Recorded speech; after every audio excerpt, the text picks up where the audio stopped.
Making craft beer isn't just hard work, it's an art. Beer from here is straight from the tanks, behind the bar, served fresh to you. And to pair with these delicious ales, a variety of amazing pizzas, and a whole lot more. Come to Pedals and Pints Brewing. You gotta try some of this goodness.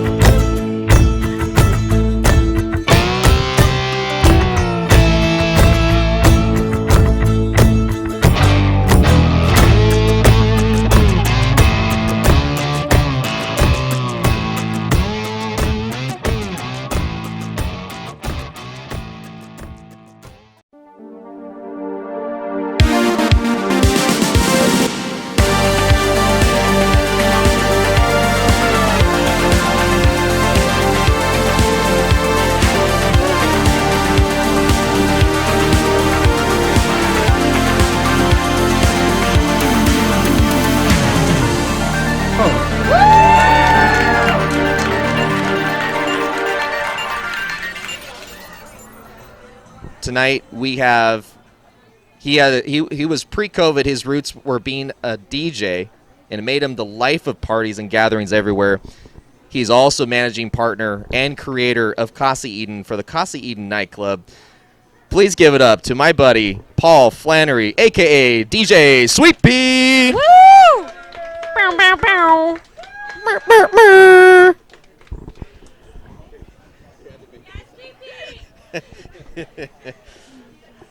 Paul, what's going on, man? Hey, hi everybody. Thanks for being here on the show. I don't know bud. anybody here. Just kidding. Come on.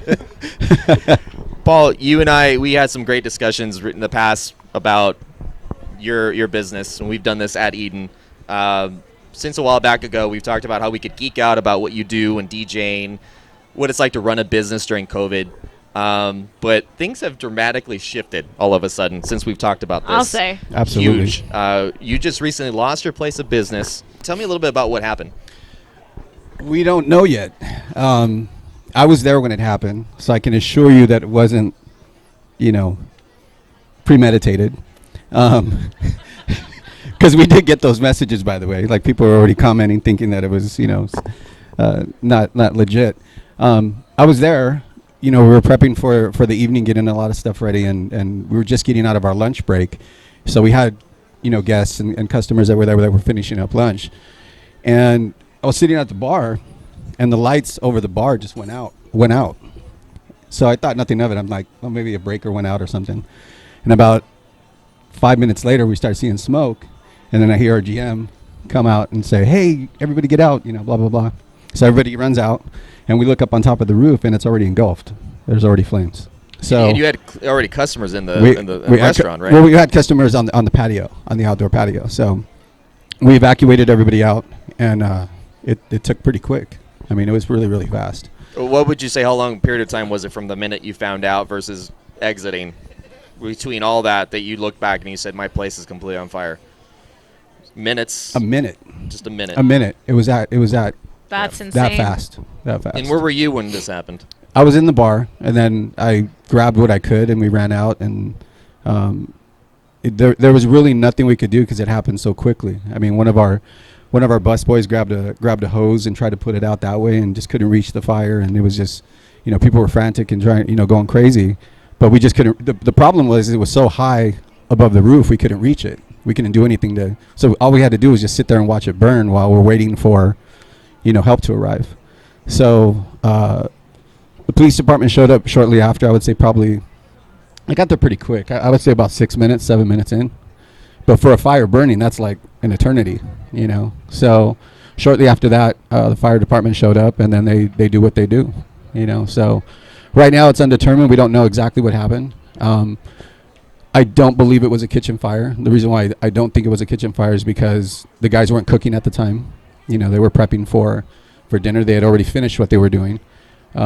So we think it might be electrical. We're not sure. I can't speculate on that. I don't know. I'm not the, investigator, but I'm kind of guessing that's what it would have been.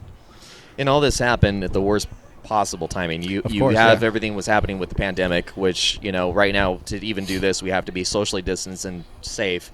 You were doing that with Eden successfully. Every time I've been there, measures were being taken up. You were doing everything you had to, but it was already a struggle because of everything that was happening. Then this. What was it like already before this, as far as, you know, what you had to go through to keep Eden going? I mean, you know, like with all businesses, every week there was something new. We all know that, you know, whether it be CDC, health department, whoever, they would come and they would implement these new guidelines that we would have to introduce not only to what we're, you know, our own operations, but we have to introduce it to the customers that don't even know, you know. So there was the issue, was that one week we would say one thing to customers, and then the following week they would hear something completely different, you know. And that was the rough part, because how do you continue a momentum and a relationship with your guests in a way that you need to operate when things are changing constantly, you know? So the cool thing about it, the cool thing that I can say that I'm happy about is the staff that we had, an awesome staff that we had. They were able to explain it well, you know, and that's part of it, is being able to explain it well, letting people know. And to be honest with you, we tugged on the heart cards a little bit, you know, that you know, it's the pandemic. Don't give away your secret. That's what everybody's doing, you know. So you know, when you mention that to people and you say that we're doing what we're doing because of that scenario, they're not going to give you any flack over it. They understand, you know. So the cool thing that I can say is when we did that, it didn't stop business. You know, if anything, because we were transparent about it and open, and we let people know what was going on, they respected us more for it, you know, because they knew that we were doing what we were doing for them in order for us to have the business that we had. So by doing that, I think it just started to grow. I think within the first weeks that we started doing what we're doing, I mean, we're hitting capacity right after 3 weeks of starting. So When did you start Eden, by the way? ooh, there's a story. So we started the concept of Eden in 2019. That's when we started it.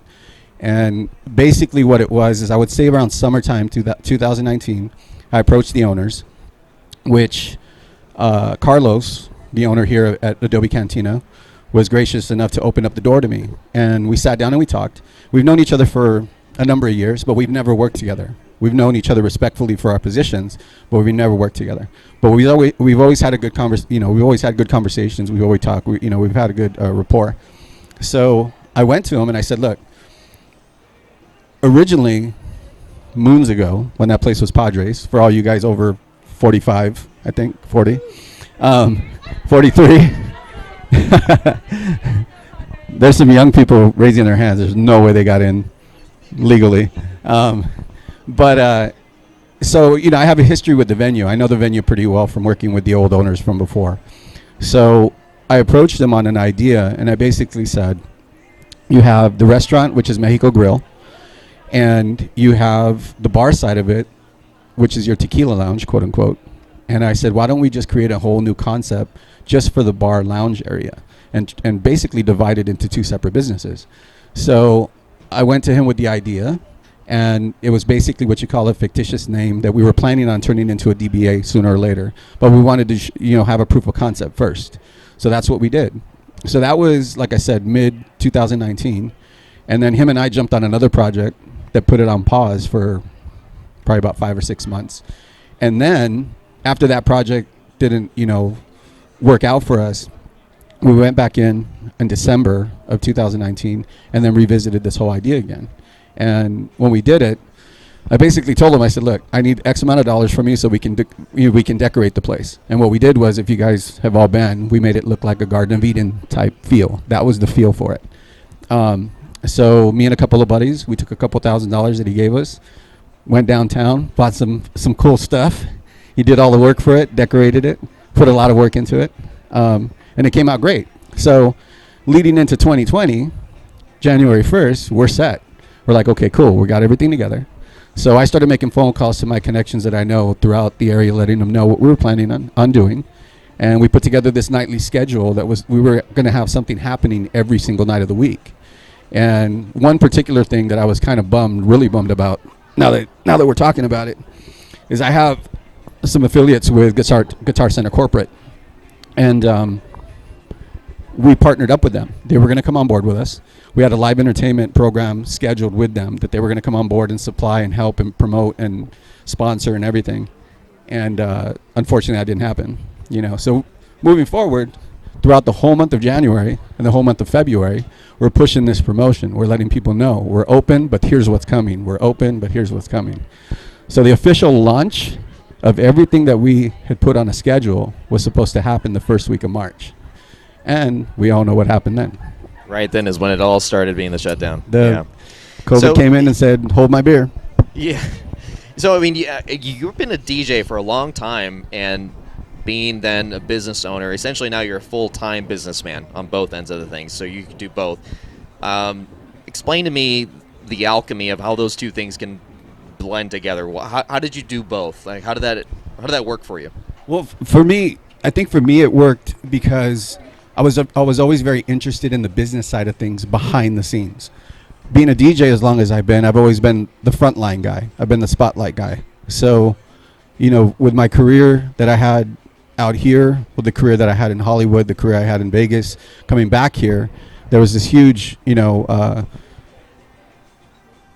image that I created as a DJ, but not a lot of people knew that I was actually sitting behind the scenes with owners and talking to them about what we could do to change things. And in doing so, I was taught a lot. So I was taught what a PC is, what your port costs for your bar, why things are the way they are, why this costs that, why we need to pay this, blah blah blah blah.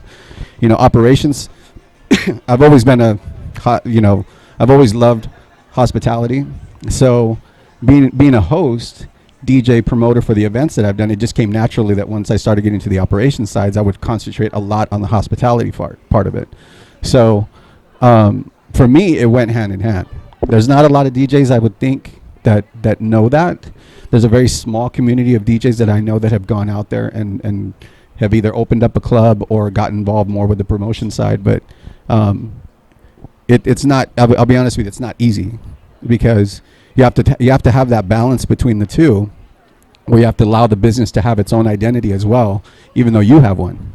So you got to put yourself on the back burner for a little bit when you're trying to work with these businesses, because a lot of times they'll bring you on because, hey, it's Sweepy, we're going to book you and we're going to do this and XYZ, and next thing you know, you're looking at the business and the business might suffer, but my image looks great, right? But that, for me, that doesn't work. I don't want my image to look great and a business suffer. I want us to run parallel. So right. And I mean, like, the two of us, we're very much like you, very driven with what we do. How do you stay focused during this time pre-fire? How do you stay focused trekking through? Because it's easy to be very distracted and alcohol and drugs. A lot of drugs, a lot of alcohol. Not that we encourage any of that. Way. I'm just kidding. But as long as you maintain a positive view, like, how'd you keep up with being positive? You know what? I mean, okay, I'm going to date myself for everybody here, okay? I don't like doing this, but I'll date myself. So I've been what you call a professional DJ for about 33 years, okay? So I was very young when I started. I got a great opportunity to play at a nightclub out here, as a matter of fact, in Thousand Oaks. Years, many moons ago. How many of you guys know where Chuck E. Cheese is at? Okay. Where Chuck E. Cheese was. What was actually. Wait, it's no longer there. So if you're, They went out of business. yeah, they. Ouch. There he is. So back in the yeah. So back in the day, that old Chuck E. Cheese used to be one of the hottest nightclubs out here. The hottest nightclub. And there was a chain of them, but Thousand Oaks was like one of the biggest ones. So I used to go there as a teenager, and I got an opportunity to play. They found out I was a DJ. Long story short, I made friends with the people that were there, made the connections, and I got in. As soon as I felt that energy of being in front of an audience, that's what I wanted. I was addicted. I didn't want anything else. So fast forward now, somewhat 3 decades, the focus for me, to answer your question, is that I love music. I love entertaining people. And I think the biggest part about being able to stay relevant, mind you, for 3 decades, is relevancy, keeping yourself relevant in this regard. Music is constantly changing. Fashion is constantly changing. So you as an entertainer, if that's what your main forte is, you should be constantly changing with it. So it's kind of like a bartender. Bartender, they know how to make all the average drinks. They know what they need to do with their tequilas, their vodkas, and everything else, right? But every so often, this new tequila will pop up. This new vodka will come up. They got to figure out how they can make drinks with all these new things. DJ's the same thing. All this new music show up. How can I mix that into the formats that I'm already used to? So it's kind of a parallel universe between a bartender and a DJ when it comes to alcohol, and that's why I've been able to stay in this business. Is I don't settle. I don't sleep either, but that's a whole nother thing. Well, speaking more of you being a DJ and how you got started, do you remember who your influences were? Like your first record bought, let's say. The very first record, by the way, for all you kids out there. Important. Back in vinyl days. I still buy vinyl. Yeah, I remember being a teenager, and my mom took me record shopping. She took me to LA to some popular stores that were out there, and I want to say that the very first record that I bought, or that she bought for me, was Boys in the Hood, Easy.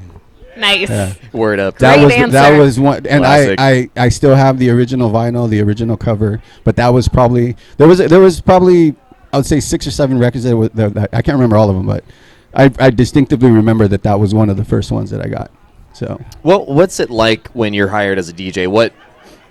What's involved when it comes to hiring you versus just some Joe Schmo down the street? What makes you what obviously you have to bring new music, but what is it that you can make yourself stand out versus the other guy? to be quite honest with you, people, honestly.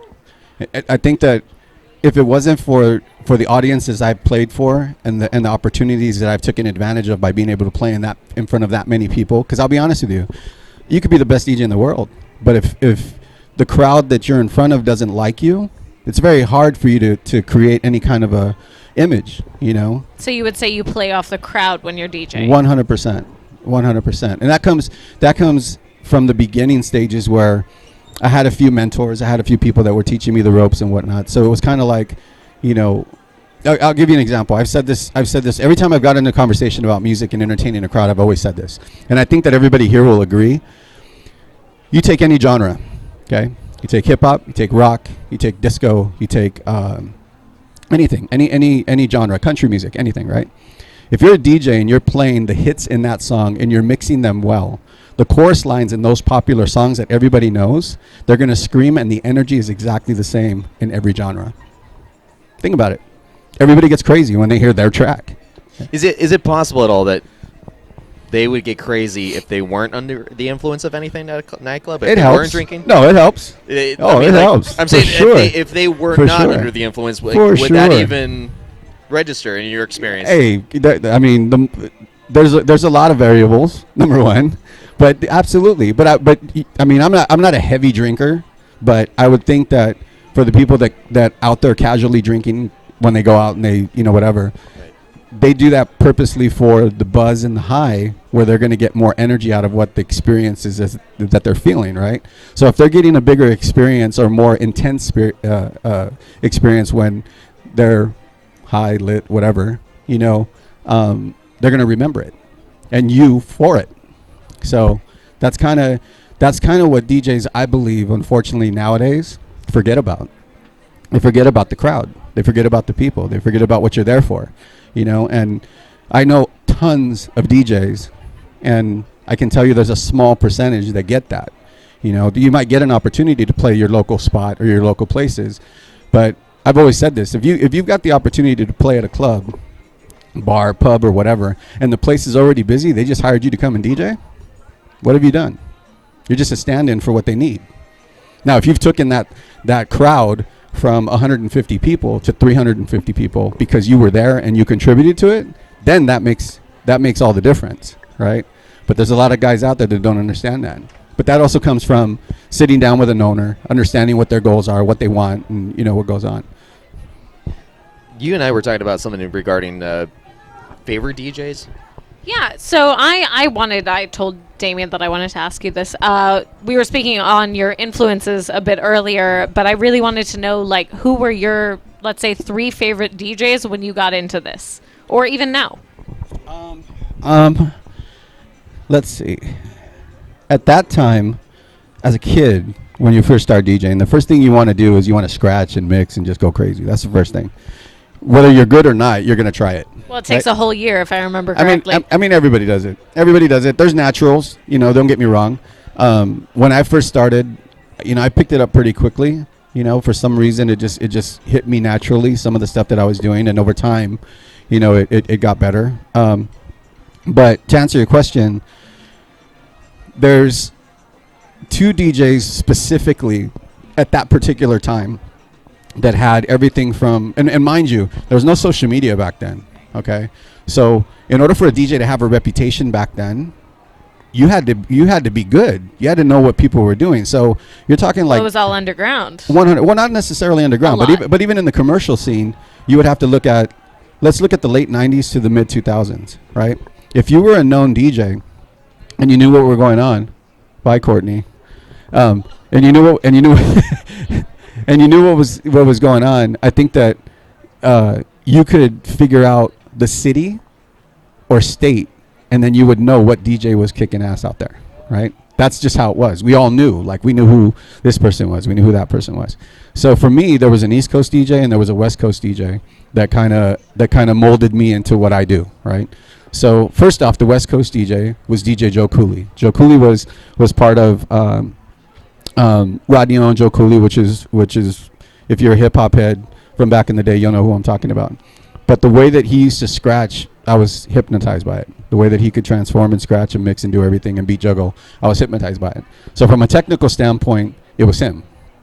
And then along came other big names from the West Coast behind that. But the East Coast DJ, I would have to say, is DJ Kid Capri, who's been around for decades. And what made him so unique was he took the same concept of 2 turntables, which he still plays to today, and with his mixing ability and scratching and playing around, he incorporated the microphone technique, which is rocking the crowd. Put your hands up. Hey, and stop a record and get everybody riled up. And then play a record. Hyping people up. So I took a combination of both of those and developed my own style that way. And, a lot of people do it. A lot of people, incorporate the microphone and try to be a hype person. But I was telling you this earlier when we talked about this. It takes a certain talent to be able to rock a microphone.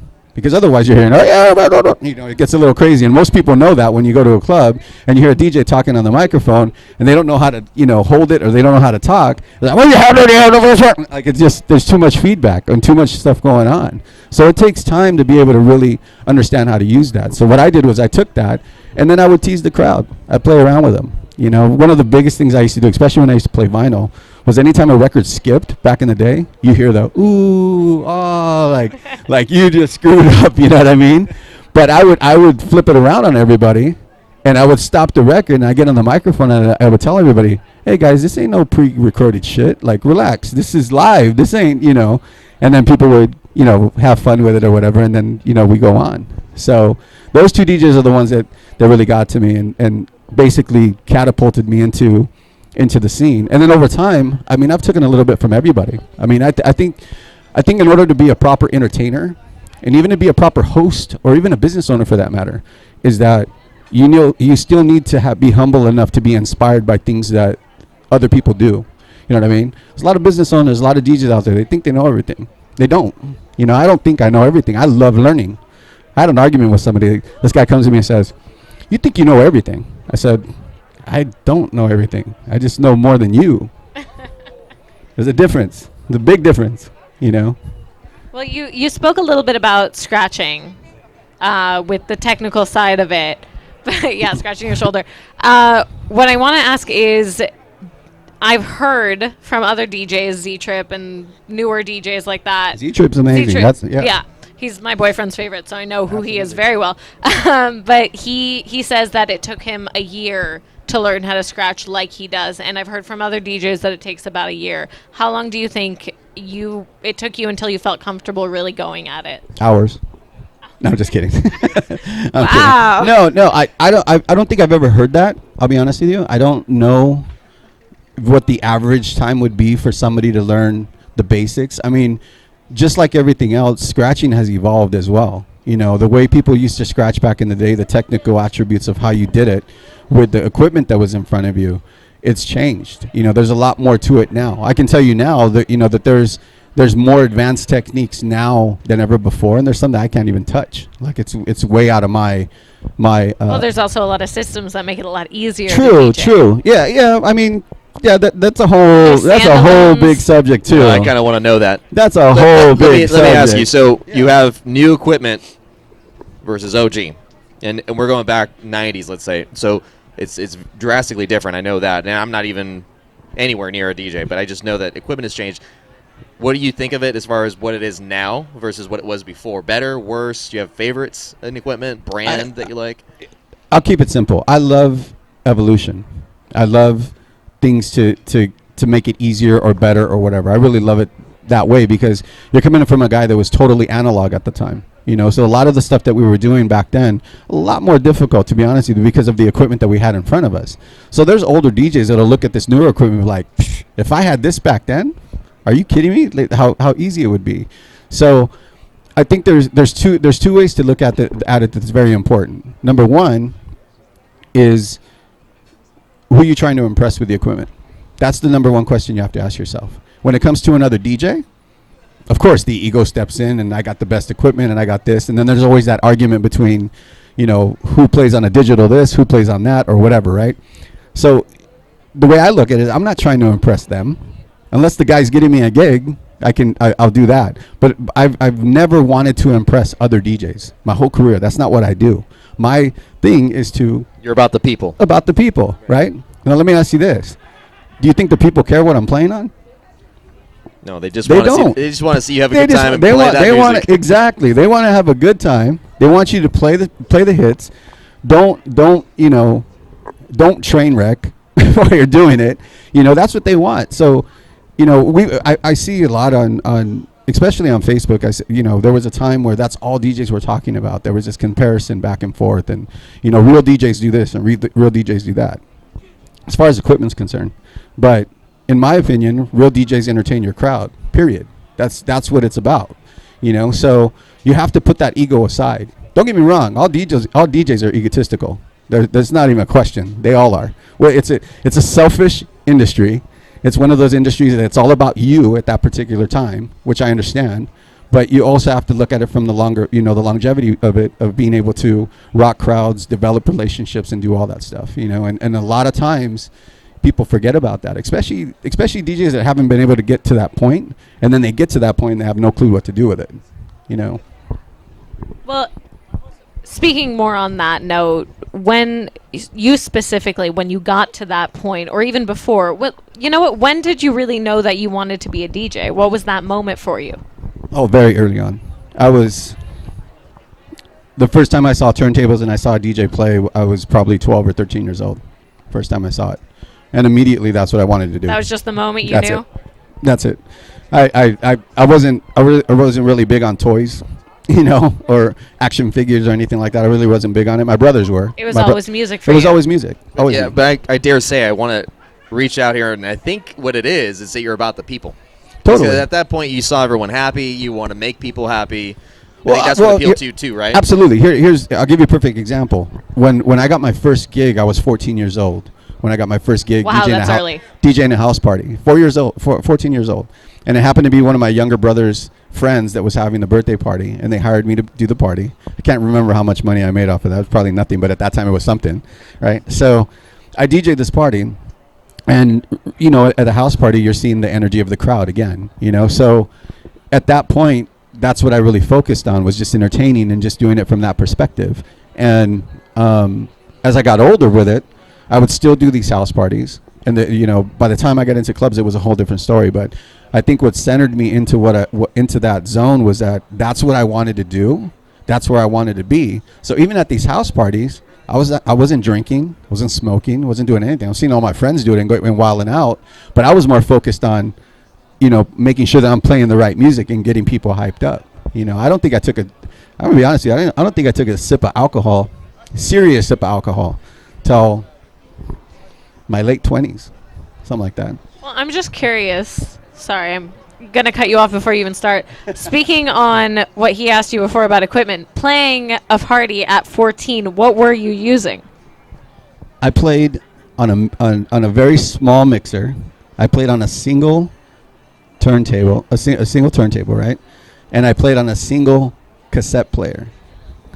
So I had just a library of all these cassettes, and I would have to cue them up to the right spot so I knew where the songs were.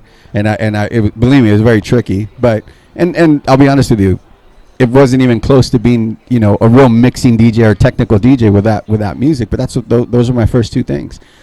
I mean, obviously, it fed you to keep going, though. Right? Totally. At that point, you just totally. loved it, I'm sure. I think 15, 16 years old. I think my cousin ended up purchasing some hand-me-down turntables from other DJs that have upgraded and whatnot. And those particular turntables they had probably like 3 or 4 owners prior to me, right? So they ended up buying them for me. I think it was a Christmas present or a birthday present. They got them for me, and then I ran those things into the ground. Oh, Jesus! Like. So when it came to doing DJing and going to parties, I'm sure you got hired a lot of places. Did it take you different cities, different countries even? I mean, tell me some stories as to what that was like for you doing this kind of work. What did you see? What'd you do? I mean, the initial part of it started in Thousand Oaks. It started here. And from there, anything with a heartbeat, I would say, within the Ventura counties and Santa Barbara areas, it started to elevate between all of that. And I stayed local. I did a couple of spots on the radio stations and did some mix shows with them and did some stuff like that too. But it's going to sound crazy when I say this because, I like to think I'm confident at what I'm doing. But at that particular time, I wasn't as confident with my talent. And what that means is I used to get offers to come and do stuff like in the Valley in LA, especially LA Hollywood. And I felt like I wasn't good enough to play, honestly. I felt like that's the mecca of entertainment. Like, how am I going to even compete with that, right? So I stayed within my bubble and I stayed within my area and developed a pretty good following and developed a pretty good audience for what I did, and it worked out. I mean, and then I think it was 99, 2000 when I got the phone call that changed everything. Ex-girlfriend of mine calls me up, says she's working for this promoter in LA. They have this gig for me. I took the gig and the rest is history. And I spent 12 years in LA. 12 years in LA Hollywood playing just about every hot spot at that time. You mentioned that you also DJ'd in Vegas a bit. Yeah, I did Vegas out of a whim. A buddy of mine that I used to work with back in the day called me up and said this particular venue was making some changes. Now, at that particular time, I had already made the transition from not only being a DJ, but also being a promoter. So it was the Foundation Room at the Mandalay Bay, and they were looking to make some changes. So I ended up working out my own deal with these guys, and I went out there and I basically signed a contract with these guys to run the operations for their nightly entertainment stuff, book the DJs, sub promoters, all that stuff, and that opened up other avenues for us to work with other venues while I was there. So that lasted. It was a 3-month contract that they extended to 5 months, I think, or something like that. And then outside of that, there were all these little gigs that kind of happened. And when you did all that, you obviously realized you had something really big, and therefore you kept going with it. You decided to do Eden, and did that further your career? When you're at Eden, did you DJ at Eden yourself? So with Eden's concept, I don't believe we got a fair opportunity to show what we were planning on doing with the venue, and part of that is because of the pandemic. It hurt everybody. So there was a lot that was going on with the venue that we were going to introduce that, to be honest with you, was probably going to change the game in this area. Honestly, there was a lot that we had planned, and those secrets are on the shelf. We put them on the shelf, and we're waiting for that next opportunity. So I don't think we really got the opportunity to show what we really wanted to do with Eden. So it's kind of a bummer because we put a lot of work into it. We got a lot of buzz, a huge amount of buzz. A lot of people were gravitating to the concept of what we were doing. I think that the thing that I'm most proud of what we did with Eden is we kept it simple. We kept it very simple, and we took your club, pub, restaurant, high-end energy nightclub, and we combined it all in one entity where, for me now, I want to do places where people can feel comfortable. Honestly, I want them to come out and have fun and, you know, spend money with us and remember what we're doing, and, you know, it's important to, you know, create those relationships. And you've done really good at that, and we're really happy that you've had Eden. We support you. Anything we can do as a community, we're doing it right now. Making a Geek is hashtag save your local businesses. You're no different, Paul. Ventura County, LA County, everyone's feeling it right now, and especially what happened with you. We all feel it as a community. We're there to support you. Give it up for DJ Sweet Pea. Thank you. Thank you so much, Paul. We have reached the part of the show, folks, where we turn it over to you, the audience. If anybody wants to comment to Paul or to us, even, we have nothing interesting to say. Really we'll nothing. give you a nice little drink Don't ticket. test us. Yeah, but if not, we can move on. But we just want to open up to anybody if anybody had a question. Questions. Hold on, we'll get you a microphone. Check. We try to do this sophisticated. Where's Malik? Malik.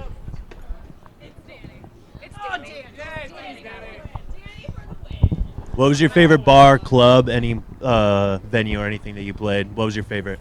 My favorite club. Wow, that's a good question. God, that's a really good question. Do you know what's crazy? I've always thought what I would say when somebody asked me that question, and you'd put me on the spot, because there's been so many over the span that I've been in this business, and you would have to think about the time frame of that particular era versus what was going on at that time, right? Last 5 years, I would say Bogies. I ran Bogies for 8 years. You know, I was there. Thank you so much. You know, I got the opportunity to play and believe me, I worked my ass off to get into Bogies. You know, when we originally approached them, we submitted a proposal to do some stuff with them, and they blindsided us. Like, they just looked at me like I didn't know what the hell we were doing. So,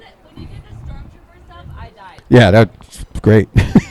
Just for the recording, the question was, where was your favorite venue to play? Yeah, so, I mean, overall favorite venue, I would probably have to say the Highlands Hollywood. I would have to say. When I became resident there in 2001, I had about a 3 or 4 year lifespan with that club, and they were the first major club to have multi-level. They were doing like 3,000 people with that place, and multiple promoters, multiple DJs and whatnot. So to be a part of something that was so iconic for that Hollywood Highland Center, that would probably be the one that stands out to me, because it was defining for that area. Yeah. Anybody else? Apparently, I got roped into this because I was mouthing off. But if you were ever to like hear someone say play some Skinnerd, and someone said, "Hey, you know, I shouldn't mix Freebird with something," what would you mix Freebird with? Is this a tough question for you? I feel like it comes in the moment, doesn't it? Wow.